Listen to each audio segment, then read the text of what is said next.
से बाहर हो चुके हैं। अच्छा, जैसे कि मैंने सेगमेंट में आगाज में जिक्र किया था कि हम स्किन रिलेटेड जो बीमारियां हो सकती हैं उतरे हुए कपड़ों की, उसके हवाले से भी बात करेंगे। तो जनाब डॉक्टर आसिफ बिलाल साहब स्किन एक्सपर्ट हमारे साथ मौजूद हैं, उनसे जरा गुफ्तगू कर लेते हैं। डॉक्टर साहब, वेलकम टू द शो, आपको प्रोग्राम में खुश आमदीद कहते हैं। अच्छा जी, स्किन की बहुत सारी बीमारियों का ताल्लुक आपके लिबास के साथ भी होता है और लंडा बाजार में यकीनी तौर पर तमाम जो यूज्ड अशिया होती हैं वो मौजूद होती हैं। तो डॉक्टर साहब जरा बता दीजिएगा कि ऐसी सूरत हाल में कौन कौन सी बीमारियां लग सकती हैं स्किन रिलेटेड? जी, अस्सलाम वालेकुम। वालेकुम सलाम। स्किन के रिलेटेड काफ़ी बीमारियां हो सकती हैं इसके अंदर, जैसे कि स्केबीज की बीमारी है, फंगल इन्फेक्शंस हैं, ये फैल सकते हैं क्योंकि यूज मटेरियल होता है और उसको यूज़ करने से बगैर वॉश किए या डिसइंफेक्ट किए तो स्केबीज और फंगल इन्फेक्शन हो सकते हैं। और उसकी प्रिवेंशन के लिए ये ज़रूरी है कि उसको बाकायदा डिसइंफेक्ट किया जाए या उसको वॉश करके शूज़ हों, कोट वगैरह, जर्सीज वगैरह हों या गर्म। डॉक्टर साहब की आवाज़ प्लीज़ बढ़ा दूं ताकि मैं डॉक्टर साहब की गुफ्तगू सुनूंगी तो ज़रा गुफ्तगू को आगे बढ़ाऊंगी ना। जी टीम।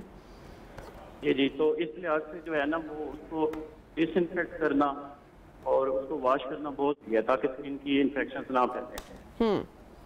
अच्छा डॉक्टर साहब, ऐसे कौन कौन सी बीमारियां जो छूने से या जो हैं वो सिर्फ महज लिबास तब्दील करने से हो सकती है? क्योंकि सिर्फ लंडा बाजार की अगर हम बात ना भी करें तो बहुत सारी जो खवातीन हैं वो भी ड्रेस अपना एक्सचेंज करती रहती हैं, तो ऐसे में कौन कौन सी बीमारियां बहुत कॉमन है जिनका आप जिक्र करना चाहेंगे? जी, स्केबीज तो सबसे कॉमन है। स्केबीज इस तरह ही फैलती है। इवन जो क्लॉथ्स होते हैं जो हेलो जी मैं आपको सुन रही हूँ। जी, इवन जो क्लॉथ्स होते हैं वो अगर इकट्ठे भी धोए जाएं तो बाज़ का सही वॉश ना हो तो उससे भी स्केबीज जो आगे स्प्रेड होने का खतरा होता है। बाकी किसी स्केबीज वाले पेशेंट ने वो कपड़े पहने हैं तो वो कोई और बंदा यूज करेगा तो उसको स्केबीज हो जाएगी, जिसमें यह कि पूरे जिस्म पे खारिश शुरू हो जाती है, लोगों को इवन रात को नींद भी नहीं आती और काफी जो है ना वो डिस्टर्ब हो जाते हैं लाइफस्टाइल, है ना। ठीक, doctor Asif Bilal general physician हमारे साथ इन कॉन्वर्सेशन है और skin specialist doctor Sania Javed भी हमें इस वक्त ज्वाइन कर चुकी हैं। डॉक्टर साहब thank you and welcome to the show. अभी डॉक्टर साहब जिक्र कर रहे थे, डॉक्टर आसिफ बिलाल, कि जो सबसे मोस्ट और जो सबसे कॉमन बीमारी है skin related that is scabies. अब बहुत सारे लोगों को स्केबीज के बारे में नहीं पता, आप जरा इसके बारे में खुलकर बताइएगा। अच्छा, थोड़ा सा यहाँ पे मैं एक चीज करेक्ट करती चलूं कि स्केबीज जो है इसमें एक चीज ये होती है कि जब स्केबीज का जो जरासीम है जिसको हम स्केबीज माइट कहते हैं, इसको अगर बॉडी कांटेक्ट इंसानी जिस्म से खून ना मिले 72 घंटों के लिए 72 आवर्स के लिए तो ये कीड़ा ऑटोमेटिकली मर जाता है। तो चाहे वो कपड़े हों चाहे वो बिस्तर हो, अगर वो 3 दिन के लिए आपके बॉडी कांटेक्ट में ना आए तो वो कीड़ा ऑटोमेटिकली मर जाता है। बट यस, ये बिल्कुल ट्रू है कि ये गंदगी से फैलती हैं चीजें, ये कंटेजियस छूत की बीमारी है। लेकिन इससे भी ज्यादा कॉमन जो चीज देखने में आती है, क्योंकि हम डे टू डे रूटीन में ये चीजें देखते हैं अपने पेशेंट्स में, फंगस इन्फेक्शंस जो हैं, स्पेशली पिट्रियासिस वर्सिकलर और टीनिया कॉर्पोरिस, ये दोनों चीजें ऐसी हैं जो मोस्टली मेजॉरिटी पेशेंट्स में नजर आती हैं। और जैसे कि आप लोगों का आज का एक टॉपिक, ये बड़ा ही अच्छा टॉपिक है कि वो लोग जो जिनकी अफोर्डेबिलिटी इस तरह से नहीं है, एक अच्छे ब्रांड की चीज लेना या साफ चीज लेना, जब वो लंडे बाजार में जाके चीजें लेते हैं तो वहां से वो चीजें ये एक्वायर कर लेते हैं। अच्छा डॉक्टर सानिया, ये भी बताइएगा, बिल्कुल जिस तरह से मैंने कहा ना कि प्रोग्राम के आगाज में कि चादर देखकर पांव फैलाने, और बहुत सारे लोग ब्रांड न्यू चीजें अफोर्ड नहीं कर सकते हैं, ऐसे में अपने आप को सर्दी से बचाना भी है तो लंडे बाजार का रुख करना उसमें कोई हर्ज नहीं है। लेकिन हमारी ऑडियंस की अवेयरनेस के लिए आप उनको गाइड कीजिएगा, जब वो ऐसे में बाजारों का रुख करते हैं और अशिया खरीद कर लेकर आते हैं तो फिर उनका इस्तेमाल किस तरीके से करना है। अच्छा, हम लोग बड़े मॉल, हम तो लंडा बाजार की बात करें, लेकिन मॉल्स में भी बड़ी कॉमन प्रैक्टिस है कि जब ट्रायल के लिए वहां पर खवातीन जाती हैं या मर्द जाते हैं तो जो कपड़े पहने होते हैं वही समटाइम पैक करके जो है वो कस्टमर को दिए जाते हैं। तो ये प्रैक्टिस तो ब्रांड न्यू ड्रेसेस के साथ भी हो रही है ना? मैं इसी पे ही आने लगी थी अभी कि ना सिर्फ लंडा बाजार में, अगर हम किसी अच्छे ब्रांड पे भी चले जाएं, लोग वही कपड़े जब कोई भी जाके हम साइज समटाइम्स ट्राई करते हैं कि किसी के पहने हुए वही हैंगिंग में से उतार के कपड़े जब ट्राई करते हैं तो हमें ये नहीं चीज मालूम होती कि क्या उस बंदे को कोई स्किन इन्फेक्शन थी ऑलरेडी या वो ठीक था। तो इस तरीके से भी इन्फेक्शंस लग जाती हैं। इसलिए सबसे बेहतरीन हल ये है कि आप या तो अपने साइज की चीज आपको पता हो कि मेरा ये साइज, और आप जाके उसको वैसे ही असेस करके ले लें। एक तो चीज ये हो गई। दूसरी चीज ये कि जब भी आप कोई कपड़ा लें, चाहे आप कहीं से भी लें, चाहे आप अपने टेलर से स्टिच कराएं, उसको सबसे पहले आप एक मर्तबा प्रॉपरली वॉश कर लें, ताकि आपको अगर उसके अंदर कोई जरासीम आ गया है तो वो साफ हो जाए। अगर तो कोई स्केबीज का एलिमेंट है तो उसमें हम हमेशा पेशेंट को कहते हैं कि गर्म पानी में अपने कपड़ों को वॉश करें। अदरवाइज अगर फंगस किसी के कपड़ों में है तो सबसे बेहतरीन हल मैं यही सबको सजेस्ट करती हूँ कि आप जो भी कपड़ा बाहर से लेके आ रहे हैं उसको आप एक मर्तबा सेपरेटली बाकी घर वालों के कपड़ों से अलग वॉश कर लें, क्योंकि फंगस हो गया या स्केबीज हो गए, ये दोनों जरासीम वो हैं जो दूसरों के कपड़ों में भी ट्रांसफर हो सकते हैं। इसलिए सबसे जरूरी है कि आप अपने कपड़े जो बाहर से ला रहे हैं उनको अलग वॉश कर लें। एक और चीज मैं यहाँ पे ऐड करना चाहूंगी कि टिक्स जो होते हैं जिनको खटमल कहा जाता है, ये बहुत ज्यादा कॉमन ये भी चीजें यहाँ पे ही पाई जाती हैं। तो अगर एक मरतबा खटमल आपके घर पे आ जाता है तो वो वुड के अंदर रहना शुरू हो जाता है और उसकी वजह से स्किन एलर्जी, स्किन रिएक्शंस शुरू हो जाते हैं। तो इन तमाम तर चीजों का ख्याल रखना बहुत जरूरी है। और अगर देखने में आया जाए तो ये तमाम जो चीजें हैं ये छोटे छोटे जरासीम है, ये छोटे छोटे कीड़े हैं, कुछ हमें आंख से नजर आते हैं और कुछ हमें आंख से नजर नहीं आते।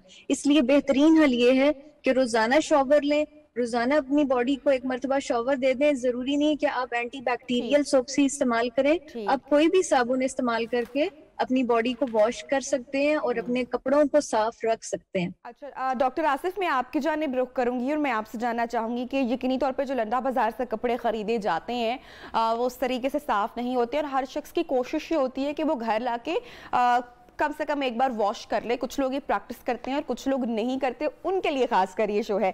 बहरहाल मेरा आपसे सवाल ये है कि क्या कोई इस तरह की कोई मेडिसिन वगैरह भी मिलती है जो हम वॉशिंग के वक्त कपड़ों में डाल सकते हैं, ताकि अगर कोई भी जरासीम है जो नॉर्मल वॉशिंग करते वक्त अगर नहीं निकल पा रहा तो हम उसका इस्तेमाल करें और कपड़े बेहतरीन तरीके से साफ हो जाए, उसमें कोई जरासीम ना रहे, कोई बीमारी ना रहे? नहीं, जो यूजुअल प्रैक्टिस हमारी तरफ होती है, यूजुअली को इतना कपड़ों को धो के, इवन जैसे मैडम ने कहा कि गर्म पानी यूज कर सकते हैं, उसके बाद क्लॉथ को जो है वो सोनिक स्टोरियर पे रखें। आपने नोट किया होगा कि लोग जो है एक दिन 2 दिन बाहर धूप पे लटका देते हैं, है ना। तो आई थिंक तो कि सिंपल डिटर्जेंट जो यूज हो रहे हैं सर्फ वगैरह, और फिर जब हम धूप पे लटका देते हैं तो उसकी काफी 99.9%, इवन हम वार्ड में काम करते थे तो हम वॉश करके धूप पे लटकाते थे, तो हमें कोई ऐसा डिटॉल या इस चीज की जरूरत नहीं है। तो अगर कोई अफोर्ड करता है और डिटॉल वगैरह वो मतलब यूज कर सके इस तरह ज्यादा चीजों के ऊपर, तो कर भी सकते हैं। लेकिन सिंपल जो सर्फ है उससे वॉश करने के बाद जब धूप पे लटका दिया जाता है कपड़े को और वो एक खास टाइम तक धूप पे रहते हैं कपड़े, तो वो ठीक हो जाते हैं, इन्फेक्शन फैलने के चांसेस बहुत कम हो जाते हैं। ठीक, अच्छा डॉक्टर, एक चीज और मैं ऐड जी बिल्कुल बिल्कुल ऐड कीजिए।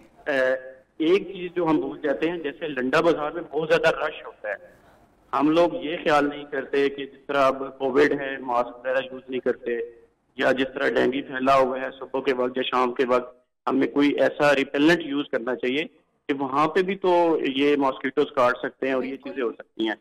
तो ये प्रिवेंशन भी जरूरी है, अवेयरनेस जरूरी है कि जो जितनी भी इन्फेक्शियस डिजीज फैल रही हैं और वो इस रिलेटेड है कि जहाँ पे हजूम हो जाता है वहां पे कोविड फैलने के चांसेस होते हैं, या जहाँ पे मॉस्किटोज बहुत ज्यादा हैं और लोग ज्यादा इकट्ठे हैं और वहां पे ये डेंगू फैलने का, आजकल डेंगू का सीजन है, बहुत ज्यादा डेंगू के पेशेंट्स आ रहे हैं। तो लाइक हमारे अवाम में ये अवेयरनेस भी जरूरी है कि वो मॉस्किटो रिपेलेंट्स वगैरह यूज करें, या एटलीस्ट मास्क। आज डॉक्टर साहब आपकी बात बजाए, क्योंकि पहले एहतियात है और उसके बाद इलाज है, तो वो एहतियात लाजमी करें, ये प्रायोरिटी आपकी होनी चाहिए। डॉक्टर सानिया, मुझे बिल्कुल याद आ रही है एक प्रैक्टिस जो हमारे पेरेंट्स किया करते थे और उनके पेरेंट्स यानी कि हमारी नानियां दादियां तो बड़ा रेगुलर किया करती थी, फिर ये रीत थोड़ी सी ट्रांसफर हुई हमारी माओ में और शायद हम तक पहुंचते पहुंचते ये खत्म हो चुकी है। और वो ये कि जैसे ही सर्दियां आती थी या सीजन चेंज होता था तो कपड़ों को, रजाइयों को, बंद सामान को धूप लगवाई जाती थी। अब ये प्रैक्टिस देखने में नहीं मिल रही, क्या ये भी इसीलिए होती थी कि जरासीम वगैरह मर सकें? शुरू में कहा कि अगर हम 72 आवर्स के लिए, 72 घंटों के लिए या 3 दिन के लिए जो भी चीजें हमने इस्तेमाल करनी है, जैसे सर्दियों के कपड़े, बिस्तर हो गए, बाहर से लाए हुए कपड़े हो गए, उसको आप रख दें 3 दिन के लिए, उसको आप टच ना करें, उसको आप 3 दिन के लिए रख छोड़ें और फिर उसको आप वॉश करके, गर्म पानी में वॉश करके अच्छी तरह से धूप लगवाएं, फिर आप उसको इस्तेमाल करें। दी बेस्ट हल है। इसके साथ आपको कोई स्पेशल एक्स्ट्रा ऑर्डिनरी चीज लेने की जरूरत नहीं है। हमें एक नेचुरल सोर्स अल्लाह ताला ने दिया हुआ है, हम क्यों ना उसको इस्तेमाल करें। धूप से ही कई चीजें डिसइंफेक्ट हो जाती हैं क्योंकि उसकी तपश जो है कई जरासीम को मार देती है। Thank you so much doctor Sania. आपका, डॉक्टर आसिफ बिलाल और उससे पहले अब्दुल वहाब हमारे रिपोर्टर भी हमें अपडेट कर रहे थे। तो बहरहाल सारी गुफ्तगू का निचोड़ ये निकला कि बहुत एहतियात बरतें, क्योंकि जो परहेज है, जो एहतियात है, वो इलाज से बेहतर है। अच्छे तरीके से वॉशिंग करके फिर जो है वो किसी भी चीज़ का इस्तेमाल करें। जनाब वक्फे का वक्त हुआ है प्रोग्राम में, और जब आगे बढ़ेंगे तो जनाब मजीद सेगमेंट्स हैं प्रोग्राम में आपके लिए। Stay with us.